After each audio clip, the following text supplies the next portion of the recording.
नमस्कार दोस्तों, स्वागत है आपका हमारे YouTube चैनल पर। हम आपके लिए लेके आए हैं आज दिन भर की 10 मुख्य खबरें। तो चलो शुरू करते हैं आज की पहली मुख्य खबर। जम्मू कश्मीर के बारामूला में एक आतंकी ढेर, सुरक्षा बलों ने 2-3 आतंकियों को घेरा।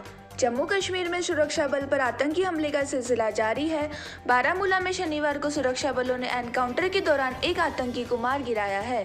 बारामूला के सुलझा इलाके में चल रहे एनकाउंटर में अभी भी 2-3 आतंकी घिरे हुए हैं।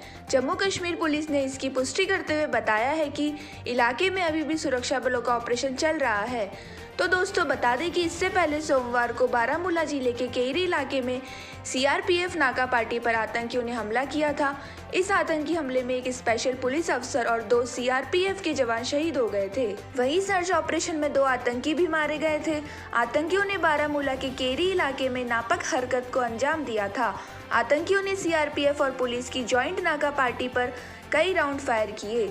मारे गए आतंकियों में से एक AK-47 राइफल और 2 पिस्टल मिले थे। कश्मीर के आईजीपी ने बताया, मुठभेड़ में लश्कर-ए-तैयबा का टॉप कमांडर सज्जाद उर्फ हैदर मारा गया। ये पुलिस और सुरक्षा बलों के लिए बड़ी कामयाबी है। इसी के साथ दोस्तों चलते आज की अगली बड़ी और मुख्य खबर की ओर। बीएसएफ ने 5 पाकिस्तानी घुसपैठियों को मार गिराया, हथियार बरामद। सीमा सुरक्षा बल के जवानों ने आज 5 पाकिस्तानी सशस्त्र घुसपैठियों को मार गिराया और एक AK-47, 2 मैगजीन, 27 RD और 4 पिस्तौल बरामद की। इसके अलावा उनके पास से 9 पैकेट मिले, जिसमें लगभग 9.920 किलोग्राम पाउडर मिला, जो कि हीरोइन होने का संदेश है। बीएसएफ सेक्टर फिरोजपुर के क्षेत्र में यह घटना हुई। ड्यूटी पर तैनात बॉर्डर सिक्योरिटी फोर्स के जवानों ने बॉर्डर सिक्योरिटी फेंस के आगे कुछ संदिग्ध हरकत देखी। स्थिति को भांपते हुए बीएसएफ के जवानों ने तुरंत सीमा सुरक्षा बाड़ से आगे विशेष अभियान शुरू किया। बीएसएफ के जवानों ने इलाके की घेराबंदी की और घुसपैठियों को रुकने और आत्मसमर्पण करने की चुनौती दी, लेकिन पाक के सशस्त्र घुसपैठियों ने ये चुनौतियों पर ध्यान नहीं दिया और बीएसएफ के जवानों पर गोलियां चला दी। उनके दुस्साहस को रोकने और आत्मरक्षा में बीएसएफ के जवानों ने जवाबी कार्रवाई की। इसके बाद 5 पाक सशस्त्र घुसपैठियों ने गोली लगने से दम तोड़ दिया।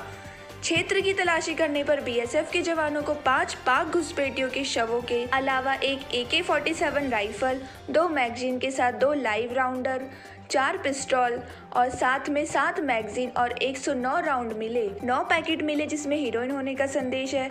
इसके अलावा 2 मोबाइल फोन और 610 रुपए पाकिस्तानी करेंसी मिली। इसी के साथ दोस्तों चलते आज की अगली बड़ी और मुख्य खबर की ओर। चीन की चार्ली चाल, भारत में हो रही थी जासूसी, सरकार की नाक के नीचे करता रहा काम। तो दोस्तों बता दें कि जब भारतीय फौज लद्दाख की गलवा घाटी में चीनी सैनिकों से लोहा ले रही थी, उसी दौरान देश की राजधानी दिल्ली में एक चीनी दूसरी साजिशों को अंजाम दे रहा था।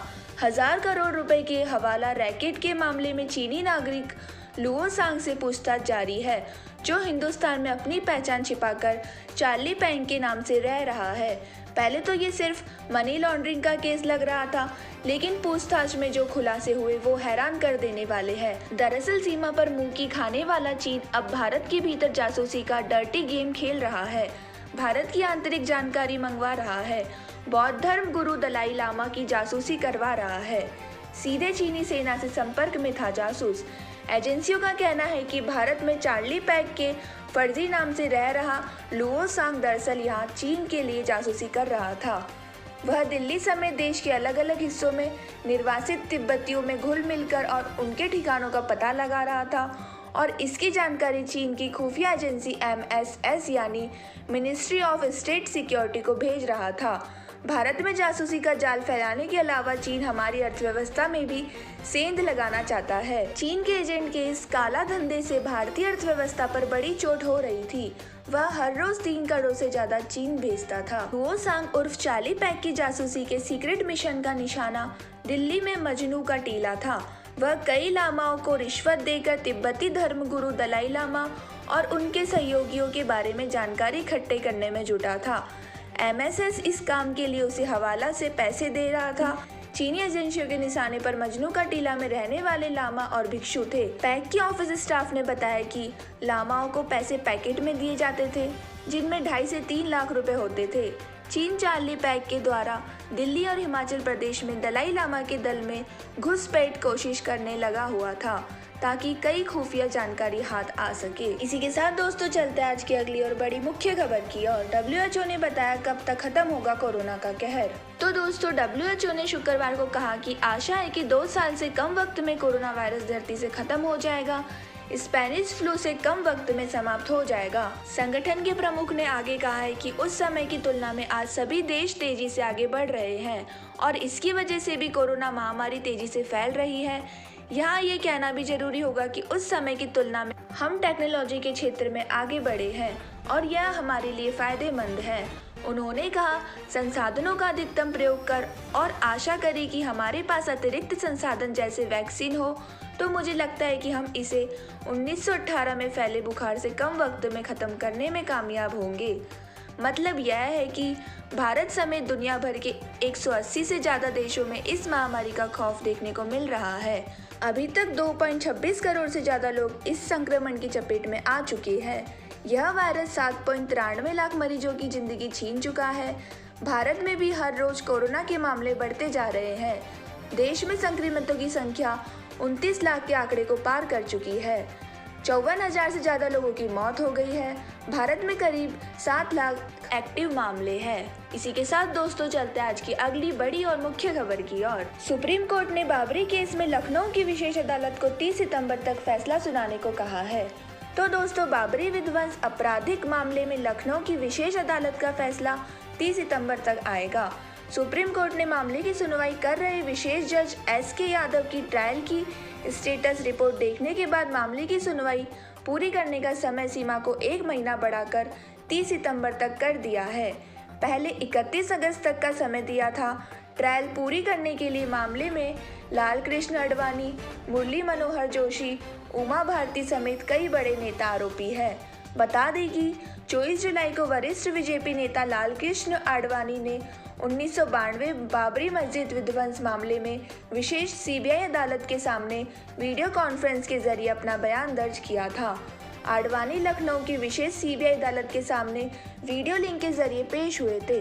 4.5 घंटे तक चली सुनवाई के दौरान अदालत ने आडवाणी से 100 से अधिक सवाल पूछे।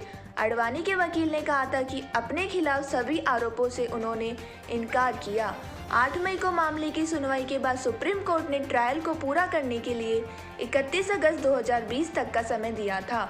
तब कोर्ट ने कहा था कि लखनऊ में CBI की विशेष अदालत अगस्त अंत तक मुकदमे को पूरा करे और फैसला दे।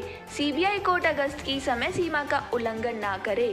CBI कोर्ट को वीडियो कॉन्फ्रेंसिंग सुविधाओं का उपयोग करना चाहिए। स्पेशल जज SK यादव ने सुप्रीम कोर्ट को चिट्ठी लिखकर और समय बढ़ाने की मांग की थी। 20 अप्रैल को ही 9 महीने की सीमा पूरी हो चुकी है। इसी के साथ दोस्तों चलते हैं आज की अगली और मुख्य खबर की और। राइफल सौदे को लेकर राहुल ने फिर साधा सरकार पर निशाना, भाजपा ने किया पलटवार। कांग्रेस के पूर्व अध्यक्ष राहुल गांधी ने राइफल विमान सौदे को लेकर शनिवार को सरकार पर नए सिरे से निशाना साधा है, जिस पर भाजपा नेता व केंद्रीय मंत्री पीयूष गोयल ने तगड़ा पलटवार किया है।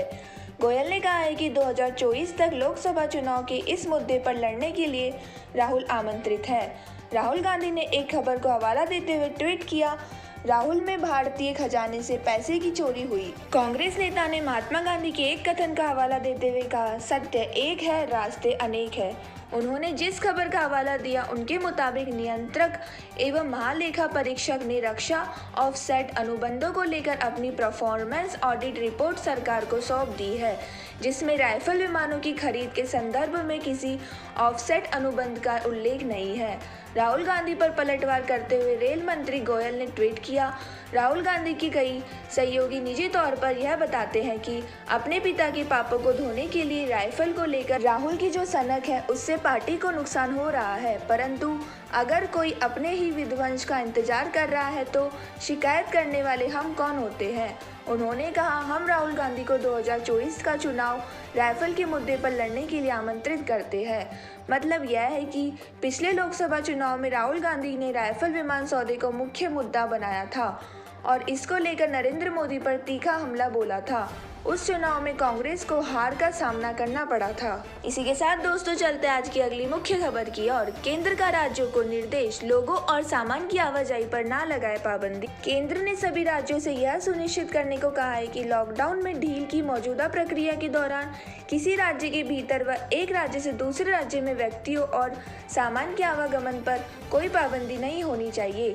सभी राज्यों को केंद्र शासित प्रदेश के मुताबिक सचिवों और भेजे गए पत्रों के केंद्रीय गृह सचिव अजय भल्ला ने कहा है कि ऐसी खबर मिली है कि विभिन्न जिलों और राज्यों द्वारा स्थानीय स्तर पर आवाजाही पर पाबंदी लगाई जा रही है।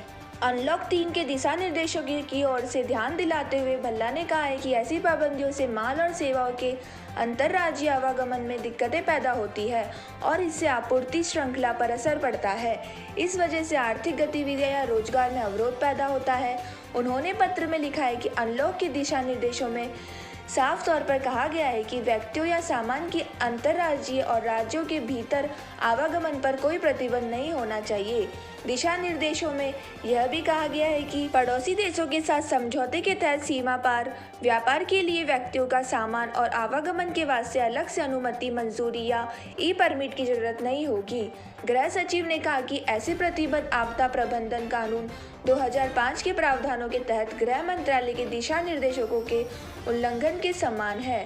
पत्र में आग्रह किया गया है कि पाबंदी नहीं लगानी चाहिए और अनलॉक संबंधी दिशा निर्देशों का पालन सुनिश्चित किया जाना चाहिए। इसी के साथ दोस्तों चलते हैं आज की अगली बड़ी और मुख्य खबर की ओर। महाराष्ट्र ऑनलाइन क्लास के लिए 50 किलोमीटर की यात्रा करने को मजबूर है 200 बच्चे।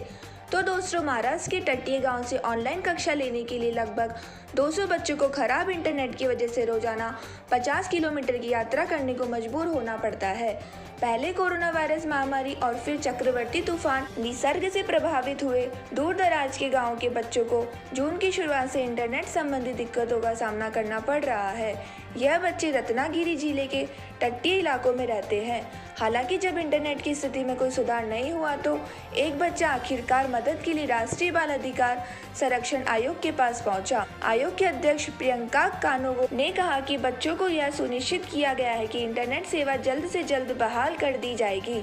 इसके लिए आयोग क्षेत्र के जिलाधिकारी और सेलुलर कंपनियों के पास पहुंचा, संज्ञान लिया है। खास तौर से पिन कोड 415714 में यहां 3 जून 2020 को चक्रवर्ती तूफान निसर्ग ने दस्तक दी थी। तब से वहां के निवासियों के पास मोबाइल डाटा और कनेक्टिविटी नहीं है। प्रियांक ने पत्र में कहा, मैं इस मामले में रत्नागिरी के जिलाधिकारी का ध्यान आकर्षित करना चाहता हूं। वे इस मामले में तुरंत हस्तक्षेप करें और संबंधित सेलुलर सेवा प्रदाता को उचित निर्देश जारी करें ताकि इंटरनेट कनेक्टिविटी जल्द से जल्द बहाल हो सके और कोई भी बच्चा अपनी शिक्षा के कारण अनुचित दबाव या तनाव का शिकार ना हो। इसी के साथ दोस्तों चलते आज की अगली मुख्य और बड़ी खबर की ओर। सुशांत की मौत का सच जानने सिद्धार्थ पिठानी और नीरज के साथ एक्टर के घर पहुंची सीबीआई। तस्वीरों में दिखे परेशान। सुशांत सिंह राजपूत खुदकुशी मामले में सीबीआई फुल एक्शन में है। टीम क्राइम सीन को रिएक्ट करने के लिए सिद्धार्थ पिठानी और कुक नीरज को साथ लेकर एक्टर के बांद्रा स्थित घर पहुंची है। घर पहुंचते ही टीम सुशांत के फ्लैट की छत पर वीडियोग्राफी करती दिखाई दी। सीबीआई के साथ फॉरेंसिक टीम भी मौजूद है। सीबीआई की टीम सिद्धार्थ पिठानी, नीरज और दीपेश को भी अपने साथ सुशांत के घर ले गई। बता दें कि सुशांत की मौत के वक्त ये दोनों घर पर ही मौजूद थे। बता दें कि सीबीआई एक्शन मोड में है और पिछले 2 दिन से लगातार जांच में जुटी हुई है। सीबीआई ने सुशांत के कुक नीरज से कल भी पूछताछ की थी और आज सुबह से पूछताछ के लिए गेस्ट हाउस लेकर आई है। सीबीआई आज पूछताछ और अहम दस्तावेजों के लिए बांद्रा पुलिस स्टेशन और कूपर अस्पताल भी गई थी। इसी के साथ दोस्तों चलते आज की अगली और आखिरी मुख्य खबर की ओर। गणेश चतुर्थी, अमिताभ बच्चन से अंकिता लोखंडे तक इन सेलेब्स ने धूमधाम से किया गणपति बापा का स्वागत। गणेश चतुर्थी के दिन गणपति बापा का घर में आगमन होता है। धूमधाम से उनका स्वागत किया जाता है। इसके साथ ही 10 दिवसीय गणेश उत्सव की शुरुआत हो गई। कोरोना काल की वजह से लोग इस बार मंदिरों में नहीं जा पा रहे हैं, लेकिन सभी घर पर विधि विधान से भगवान गणेश की पूजा कर रहे हैं। इस खास मौके पर बॉलीवुड के महानायक अमिताभ बच्चन ने फोटो शेयर कर फैंस को इस पर्व की शुभकामनाएं दी है। बिग बी के अलावा अंकिता लोखंडे, शिल्पा शेट्टी, राजकुमार राव, अर्पिता खान सहित कई जानी मानी हस्तियों ने भी खास पोस्ट शेयर किया है। अमिताभ बच्चन ने सोशल मीडिया पर पुरानी फोटो शेयर की है जिसमें वो गणपति बापा के चरणों में सिर झुकाकर आशीर्वाद मांग रहे हैं। उन्होंने कैप्शन में लिखा है, गणपति बापा मोरिया। तो दोस्तों, यह थे आज दिन भर के 10 मुख्य समाचार। तो इस चैनल को लाइक करना, शेयर करना, सब्सक्राइब करना तथा बेल आइकन दबाना ना भूले। धन्यवाद।